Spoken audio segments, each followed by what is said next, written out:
Hi fans, you might have aware about it. It's a ChatGPT. ఇవాళ నేను ఆఫీస్లో work చేసేటప్పుడు నేను చాట్ జీపీటీని ఒక క్వశ్చన్ అడిగిన, కంటెంట్ అడిగిన అనమాట. సోషల్ మీడియాలో ఎట్లా పోస్ట్ చేయాలి, కంటెంట్ని ఎట్లా మార్కెట్ చేయాలి, కంటెంట్ మార్కెటింగ్ ఎలా చేయాలని చెప్పేసి 30 days ప్లాన్ అడిగిన అనమాట. సో దానికి నేను ఏదైతే నాకు అవసరం ఉందో ఆ కంటెంట్, ఆ ప్రాంప్ట్ నేను ఇచ్చిన. సో ఆ ప్రాంప్ట్ ఇస్తే చాట్ జీపీటీ నాకు 30 days ప్లాన్ ఒకటేసారి ఇచ్చేసింది. నువ్వు Day 1 to Day 28 అంటే మంత్ ఎండింగ్ వరకు నువ్వు ఏం చేయాలి. సో ఆ కంటెంట్ Day 1 రోజు నువ్వు ఈ కంటెంట్ పోస్ట్ చేయి, ఈ ప్రోడక్ట్కి, సిల్వర్ రింగ్స్ అనే ప్రోడక్ట్కి ఈ కంటెంట్ పోస్ట్ చేయి. Day 2 రోజు ఈ కంటెంట్ పోస్ట్ చేయి. సో బ్రాస్లెట్ అనే ప్రోడక్ట్కి ఈ కంటెంట్ పోస్ట్ చేయి.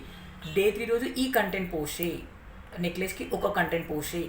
సో ఏదైతే నీకు వర్క్ చేసిన ఏదైతే ప్రోడక్ట్ ఉందో ఆ ప్రోడక్ట్కి డిస్క్రిప్షన్, ఆ కంటెంట్ మార్కెటింగ్ మొత్తం చాట్ జీపీటీ ఇచ్చింది. అలా నువ్వు 30 days రోజు ఏ ప్రోడక్ట్కి ఏ కంటెంట్ పోస్ట్ చేయాలి అని చెప్పేసి 30 days ప్లాన్ నీకు ఇచ్చేసింది. So the beauty of this tool is, ఏదైతే నువ్వు 3 or 4 hours నువ్వు వర్క్ చేస్తావో అది 1 hourలో అయిపోతుంది అనమాట. This is the beauty. So మీలో ఎవరైనా చాట్ జీపీటీ యూజ్ చేసిరా? ఒక్కసారి యూజ్ చేస్తే ఎస్ అని ఒకసారి కామెంట్లో టైప్ చేయండి.